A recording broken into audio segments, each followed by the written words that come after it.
Hello and welcome. It is time for yet another episode of Cooking Unlocked. Tonight we are making schnitzel. Schnitzel in many different countries all have the same connotation of a fried cutlet. In Israel, schnitzel is chicken with a very heavy cumin and black pepper undertone. Again, we are a gluten-free and vegan blend of families. So tonight we're going to teach you how to make a chicken schnitzel that is gluten-free, but also a portobello mushroom, gluten-free and vegan. So let me tell you about the ingredients tonight. First of all, because it's gluten-free and I want a really crispy chicken, my secret is potato flakes. Again, because we are either gluten-free or vegan, I make sure that my potato flakes have no dairy in them. So you would see that on the corner of the box. But potato flakes, while maybe not the best thing in the world for a mashed potato, makes the crispiest chicken coating. Mashed potato flakes, mashed potato flakes, mashed potato flakes. Delightful. So I use a lot of spice. I want to feel the flavor. I want to smell the flavor. I want to experience it. So let me take you through. It's really simple, but it's a lot of ingredients. A really good coarse salt. I love a pink Himalayan. If you've watched any other episodes of Cooking Unlocked, and I hope you have, you know pink Himalayan is my jam. Coarse black cracked pepper, celery salt, cayenne pepper, 21 seasoning. I love this. Trader Joe's, but I'm sure there are many other places that have a 21 seasoning, but it is my favorite. And in case you haven't seen other episodes of Cooking Unlocked, and I hope you have, let me remind you of the deliciousness that is within this jar. Onions, spices, black pepper, celery seed, cayenne pepper, parsley, basil, marjoram, bay leaf, oregano, thyme, savory rosemary. Not just any rosemary, but savory. Cumin, mustard, coriander, garlic, carrot, orange peel, tomato granules, lemon juice, and oil of lemon. That's delightful.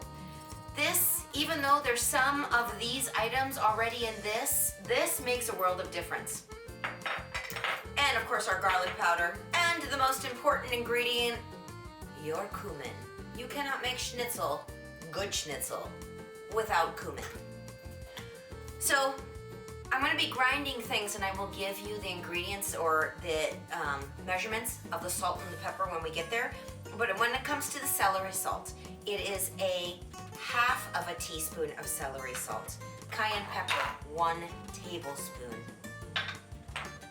2 tablespoons of the 21 seasonings. 3 tablespoons of the garlic, and 4 tablespoons of the cumin. So before we start mixing things, I'm going to move the chicken out of the way, because when I'm cooking for my family, because again, we've got vegan and then we've got gluten-free, you always cook your vegan first. And because we're going to fry things, we're going to batter things, we're going to do all of our vegan items first, get those done, and then we move on to the meat. And that way my family can all eat together, and I haven't had to cook twice. Rather, I just cooked smart. I did my vegan items first, and then I moved on to my gluten-free. Again, everything is gluten-free to begin with, because my kids don't know the difference. It just tastes really fantastic. So I've got gluten-free kids and non-gluten-free kids.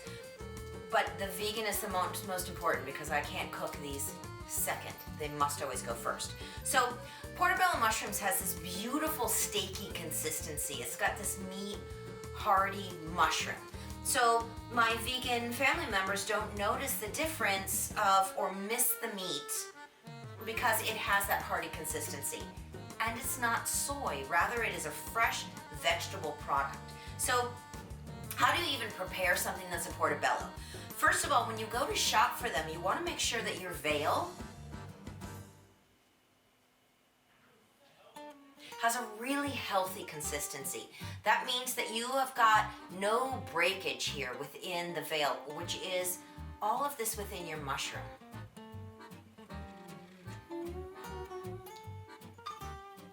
Almost looks like the strings on a piano. So we're gonna remove our stem. We're not gonna use this at all. Get that out of the way. I've already pre-washed this. Now the thing about mushrooms, they're very much like a sponge, and all you want to do when you wash a mushroom is really basically wipe it off.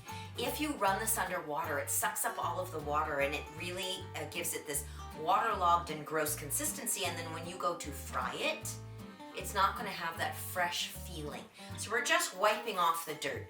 It's a fungi, people. It's not going to get much cleaner than just wiping it off. So we're then going to cut these so they almost feel like a steak. So I'm going to cut these like that. So a decent thickness, kind of like how we're going to do the chicken.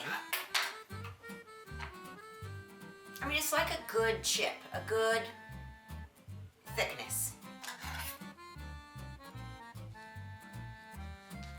So that when my vegan family members are eating their Portobello Schnitzel, in looks, there is no difference.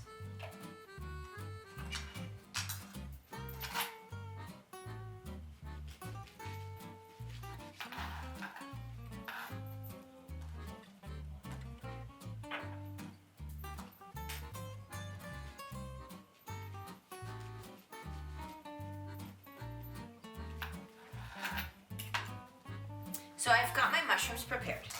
Now, instead of using an egg wash with my potato flakes, I'm actually going to use almond milk. It allows it to soak up the flavors and give it that wetness, because in order to do your wet dry, when you're breading something, you need to have a liquid. Traditionally, you would use an egg wash, but because I don't want to have to cook twice for my vegan and gluten-free meat eaters, I want to use something that I can use for both. So I'm going to use an almond milk. I'm going to add seasoning to that. And then, of course, I'm going to do my potato flakes with all of these deliciousness. So I'm going to do all of this battering.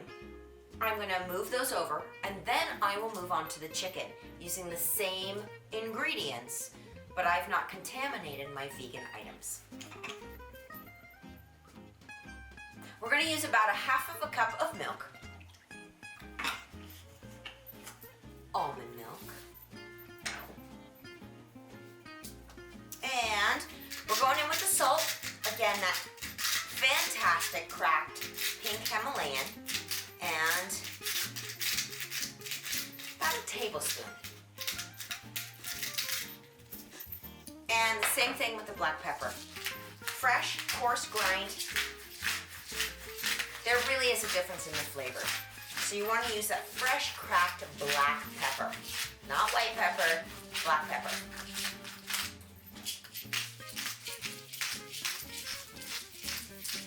And on the black pepper, it's about 1/2 tablespoon. Then we are going to use the cumin. You want to use about 1 of those tablespoons, because the rest is all going to go into the potato flakes. It is potato flake time, and again, I know those of you that cringe at the thought of a potato flake, you've never tried it as a breading.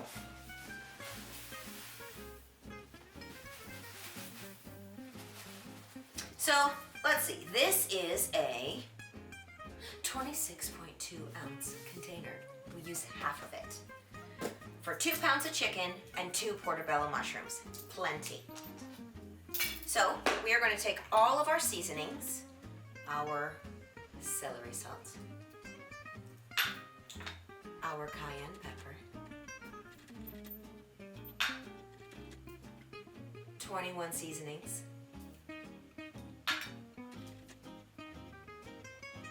garlic, and the most important, the cumin. And we're going to mix that up.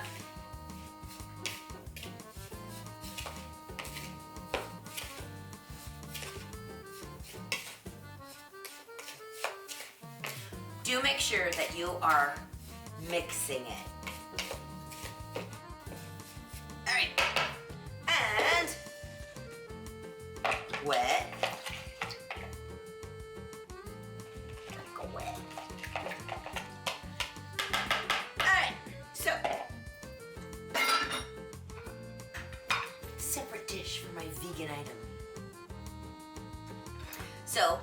always go wet, dry, different hands. So I am mixing my portobello mushroom into my seasoned almond milk. Black pepper, not white. This is my dry hand, obviously.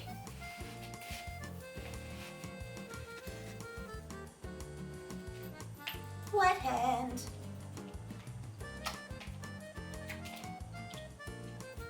Dry hand.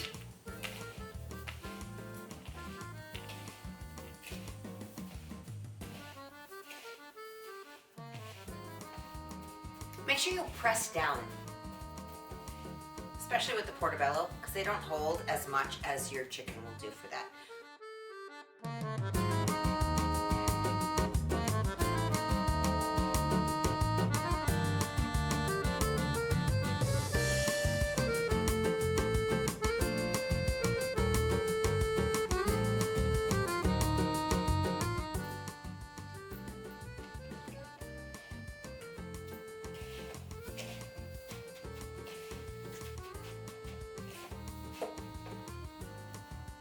So, the beauty of having a family that has many different needs dietarily. If you're prepping all of your items in advance like this, so see, I'm obviously breading my portobellos for my vegan family members, and then I'm gonna move on to my chicken. I'm gonna do all of these things before I actually start the cooking process.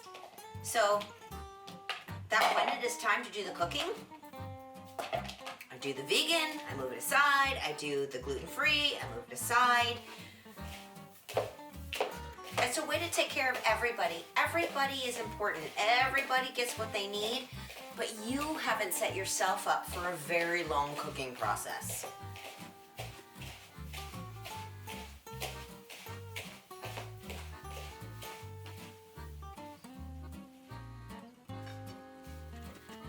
All right, and we are done with the portobellos, and we're gonna move on to the chicken. We're gonna get these out of the way, so there's never a worry about cross-contamination for our vegan family members. Still clean. All right, let's move the chicken in. I have pre-washed my chicken breasts. I always use kosher chicken. It's what I prefer to use. There's no skin left on it. It's just a beautiful chicken breast. Now, for those of you that prefer dark meat, you can always use thighs or legs. We're a white meat family, so that's what I'm going to show you. So, I know people talk about pounding their breast meat or any kind of meat to make a thin cutlet. I don't like that. I just cut mine the same thickness that I did the portobello mushroom. It cooks faster, but it still allows for the moisture. I find that when you pound your meat, it sounds wrong, but also it takes all of the beautiful moisture out of it. So, just gonna slice it.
So you may be looking and saying, wow, that's a lot of chicken. How many people are you feeding?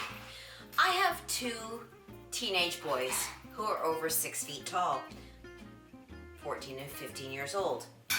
So for my 2 teenagers and my daughter, who is 20, and myself, 2 pounds of chicken schnitzel is enough for dinner and lunch.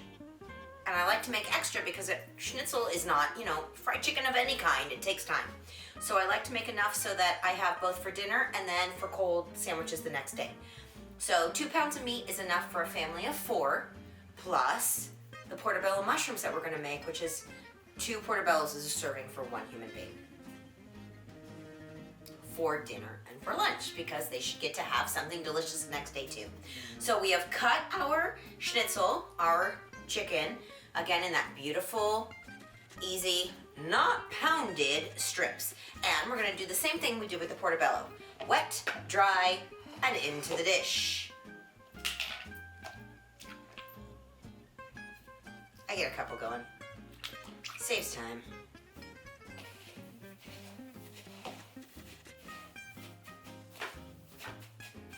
And for those of you that say, what does it matter? Wet, dry hand, wet, dry hand. You know what? What always happens when you are flouring anything? Phone rings. You have to turn something off. Kids need your help. This hand's still clean.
So we're coming to the the end of the breading portion.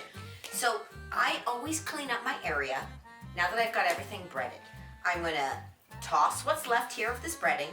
I'm gonna clean up my counter so that when I am done frying up my chicken, I can serve my children and I don't have to then clean up my kitchen. So I do a quick clean and then we're gonna fry. So I've cleaned my entire area.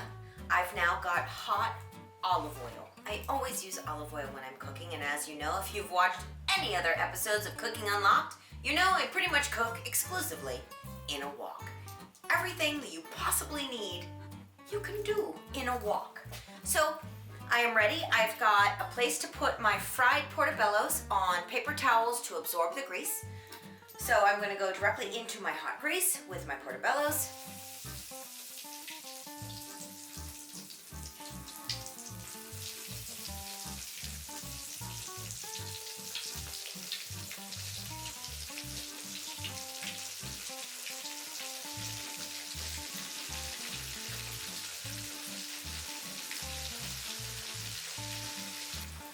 Whenever you're frying anything, you want to only turn things over once. So basically when you put them directly into the grease, you're doing the cooking process. When you flip it over is when you're just finishing the crispying on the other side. So we put our portobellos in, we are going to let them cook, and then we will flip them over when they start to change color. And I will show you what that looks like. Our portobellos are already starting to lighten in color. Not all of them, obviously some of them are a little bit bigger pieces, but see how this one? These are almost ready to turn, these are not.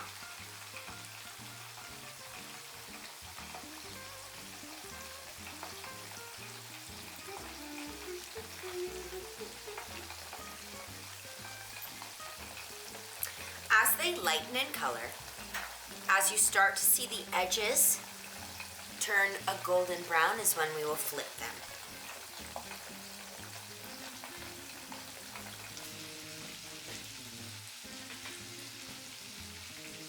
We are about ready to take our portobellos out. We have flipped them all over. The breading is beautifully golden brown.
All right, our portobello mushrooms are done in that Shnitzel style, and we are ready to move on to the chicken. All right, let's move on to the chicken. So, like I spoke about when we were doing the portobellos, you only want to turn something once when you're cooking it. Chicken tells you when it's done. Chicken turns white. It starts out pink, and it turns white when it's done. So basically when we put the chicken into the hot grease, and hot grease is the most important part. If it is not bubbling, it is not hot, and your breading will fall off. Fried chicken without breading, that's just greasy chicken, and nobody wants that. So we are looking and watching the chicken tell us when it is ready to turn. All right, And that one is already, see how it's already turned white? All you have to do is turn it over to finish the cooking process. And again, as I told you, I don't beat my meat. I just cut it thinner so that it cooks nice and quickly. Now I'm just looking for a golden brown and then it's ready to serve.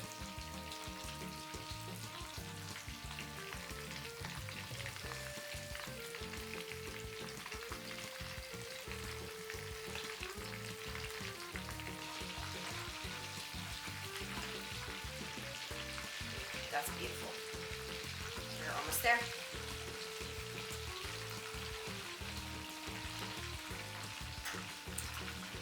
Chicken is something you want to watch. The color changes so quickly that you go from perfect to overdone. Nobody likes dry chicken. It has to have that moistness inside, but the crisp on the outside. And the color of the brown of the chicken indicates that. So we already know on the one side, we didn't flip it until it turned white. So our chicken was done. We turned it over to get the crisp. That's where you can over dry your chicken. And we're looking for that perfect golden brown. And we're just about there. Let's bring the cameras in closer.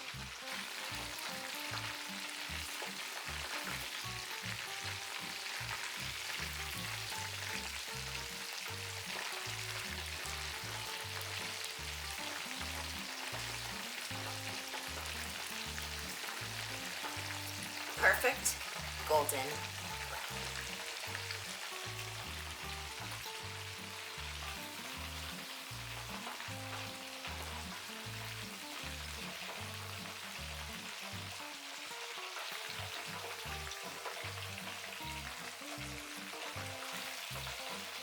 Oh, that's so pretty.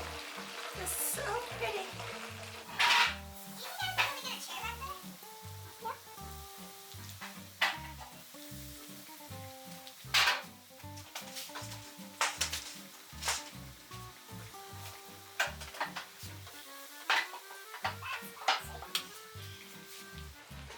And I'm turning over my chicken, which is clearly beautiful and cooked. Flipping it over to get my crisp in.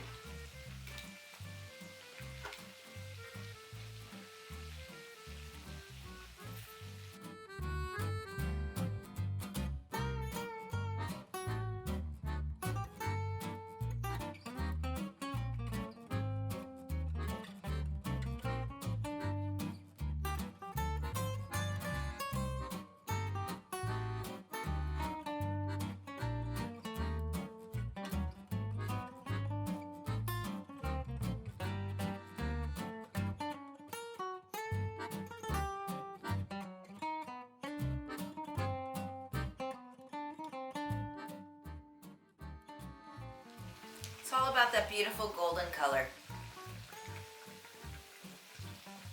So what could you be doing while your chicken is cooking, but you're still watching it? You could be making rice. You could be making an Israeli salad. You could be getting the table set.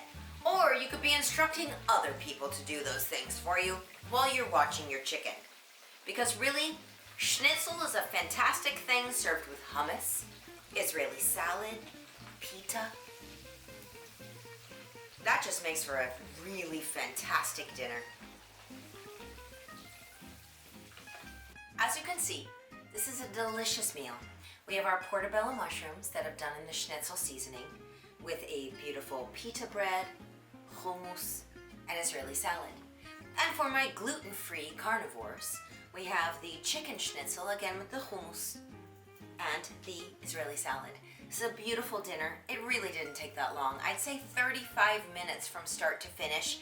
But for those that are not as fast, go for an hour. But either way, this is a beautiful meal. And we have lunch for tomorrow. So my children will have a fantastic schnitzel sandwich at school, which they will probably be asked to share.